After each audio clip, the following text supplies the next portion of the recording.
sabe uma coisa que eu lembrei aqui?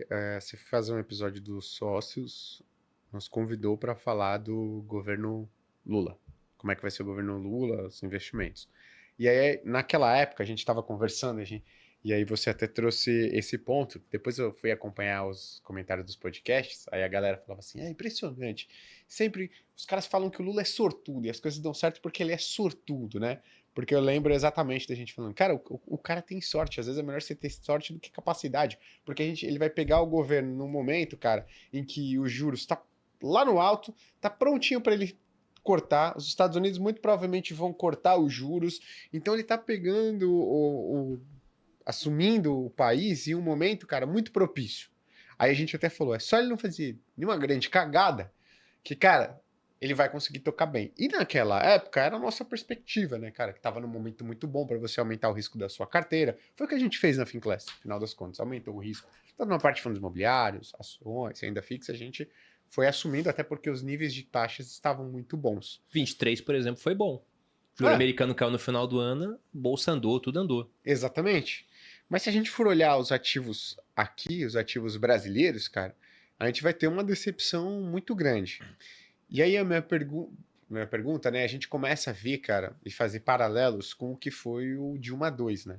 Cara, vou colocar Dilma porque Dilma 2, Dilma, né?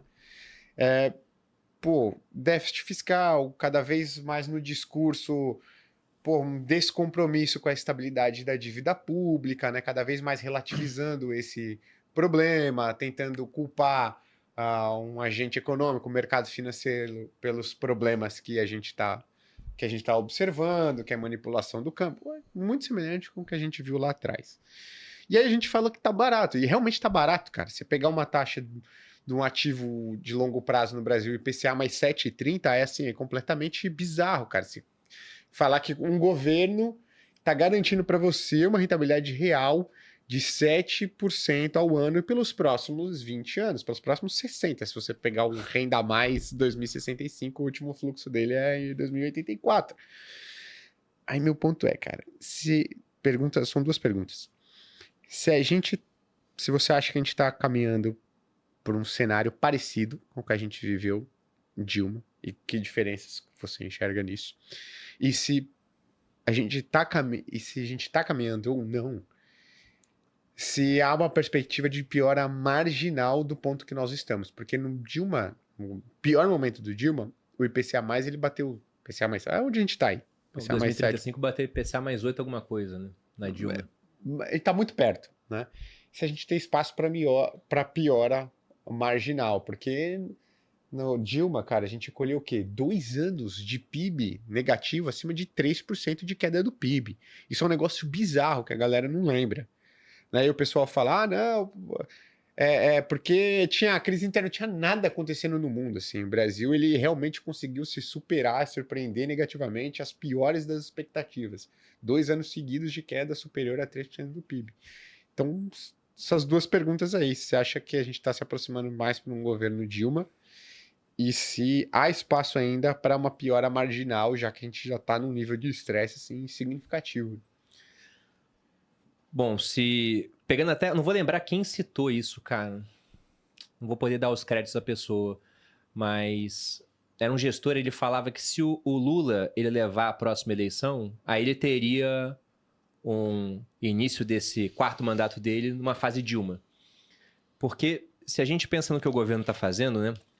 O que um governo costuma seguir ele pega os primeiros anos pós-eleição para adotar medidas que são impopulares, como, por exemplo, uma reforma da Previdência que foi feita na época do Bolsonaro, que é altamente impopular, mas era necessário ser feito. Inclusive, está se tornando necessário novamente, né?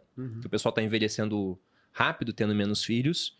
E aí, depois, no final, ele libera o caixa para ver se ele consegue garantir uma reeleição ou a eleição de um sucessor. Essa é a trajetória normal.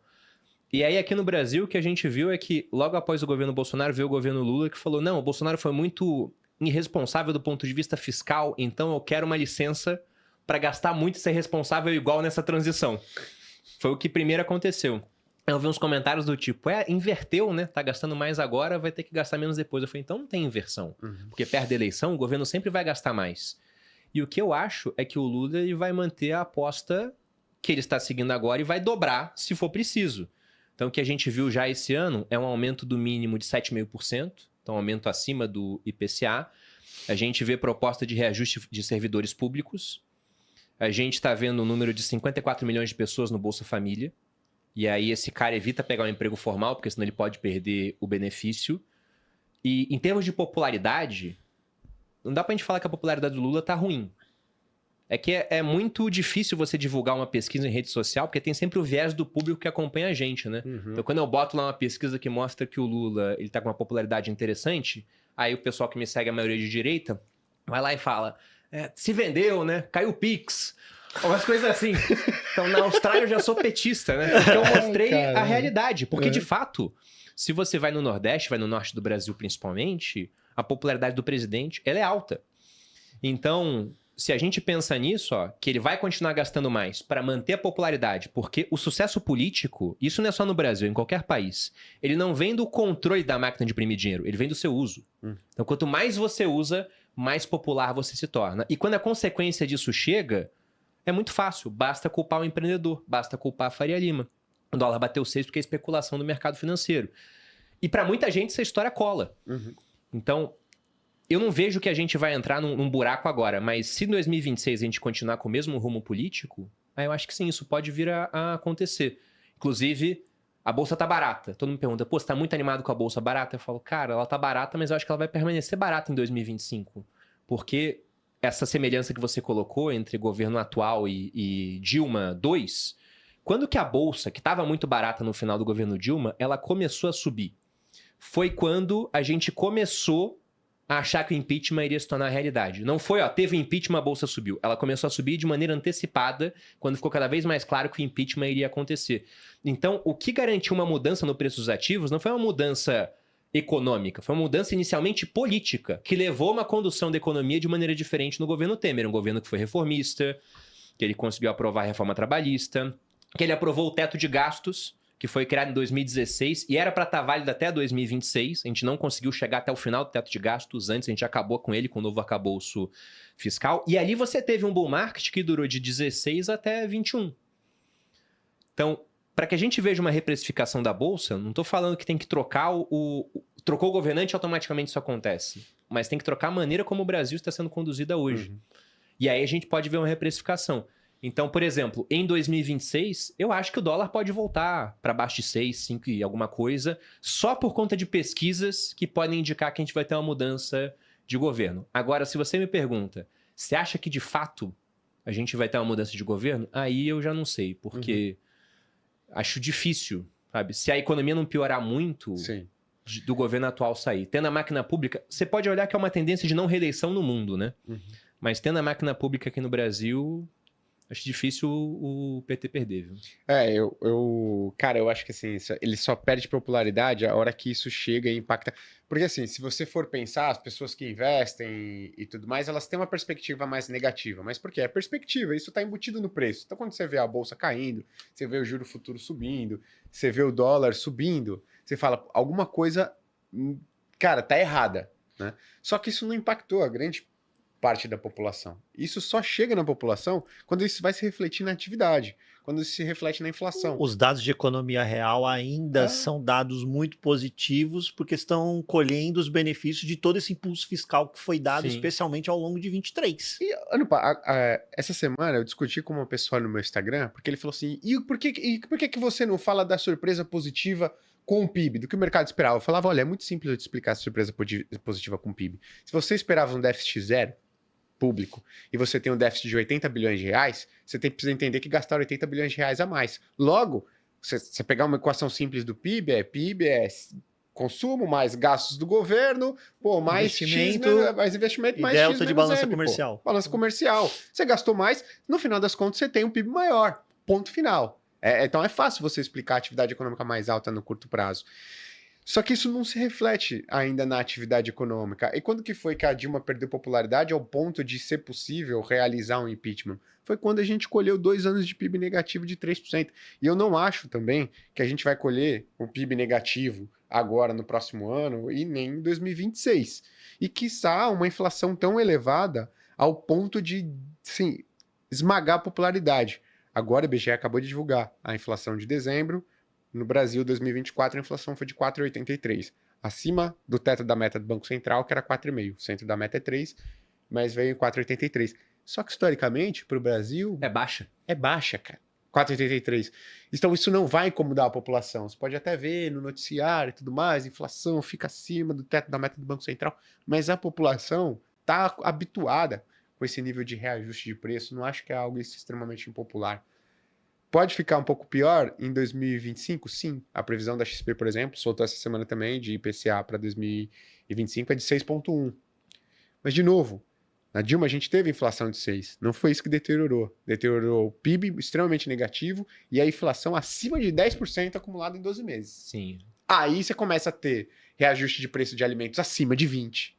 Você começa a ter um nível de precificação em alguns bens que são mais populares extremamente elevados em um período de um ano. Nessa época que a Dilma teve essa inflação de 2 dígitos, com acima de 10%, eu fui pesquisar os países no mundo e aí eu tive que tirar os países da África todos, porque lá é muito normal ter uma inflação tão alta assim. Mas os países no restante do mundo, principalmente a Europa, né, e a Ásia, assim, a parte que é mais acompanhada, quais tinham naquela mesma época, porque era uma época onde o mundo estava indo muito bem, inflação de 2 dígitos. Eu só encontrei, na época, 5 países. Era Rússia e Ucrânia, que já estavam em guerra por conta da Crimeia. Você tinha Venezuela, que na época tinha uma inflação abaixo de 100%, e a Argentina, que tinha uma inflação de 20%, e depois vinha o Brasil com uma inflação de 10%. Aí você vê depois para onde foi a inflação da Argentina, né? Em tão pouco tempo, e você vê como a inflação ela pode se deteriorar rapidamente. Então a gente tem uma inflação de 5% no ano seguinte pode vir 10%? Pode. Inclusive, eu acho que no Brasil a gente vai ter que ter inflação alta durante um tempo para resolver a questão fiscal. Porque a maneira de você reduzir dívida pública que a gente tem aqui é essa, cara. Deixa a inflação comer solto uns anos e aí a dívida em si ela vai voltar para patamares mais comportados. Inclusive, na época da pandemia foi o que aconteceu. Eu lembro que na pandemia eu falei, cara, fudeu. O governo vai gastar muito mais do que arrecada, essa dívida pública vai explodir, daqui a pouco tem 100% do PIB. Mas não, porque botaram a Selic a 2, deixou um tempão lá, a inflação também foi a 10, então a relação dívida-PIB ela se tornou equilibrada. Porque se o dinheiro vale menos, pagar uma dívida que você fez fica mais barato. Então vamos supor, o cara que financiou uma casa lá no Minha Casa Minha Vida e paga 6% de juros. Cara, se a inflação vem 6%, o juro daquele não tá pago. Tá zero. Tá zero. Se a inflação explode, a casa dele tá quitada. Ele tá ganhando dinheiro para financiar. Exatamente. Então, uma inflação muito alta, ela acaba com a dívida pública de um país. Você pega o Milei agora, ele tem zero problema com dívida pública. Porque os governos anteriores acabaram com o valor da moeda, então a dívida pública interna, ela é baixa. A externa, que pega, né? Porque ele pode imprimir muito peso, o governo pode fazer, mas não pode imprimir nenhum dólar. Então aí pega.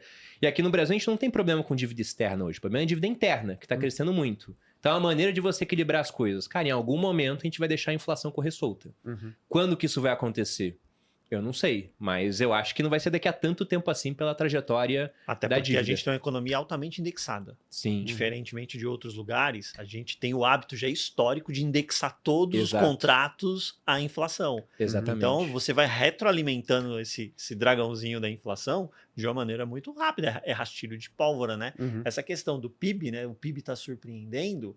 As pessoas esqueceram que isso daí é simplesmente uma antecipação de PIB futuro. Então você pegou o PIB que você tinha, que estava previsto para ocorrer num espaço temporal maior, e você trouxe esse PIB para acontecer agora em 24. Por quê? Porque você teve um impulso fiscal, né? Uma família que potencialmente iria, talvez, numa condição normal, né? Sem impulso fiscal, eventualmente trocar uma geladeira em 2026 ou 2027, de repente, por conta dessa situação, né, artificialmente criada melhor, ela fez isso agora. Só que lá em 26, 27 ela não vai trocar de geladeira de novo. Exatamente. Ela trocou agora. Então a gente só antecipou o PIB. A única coisa que a gente fez foi isso.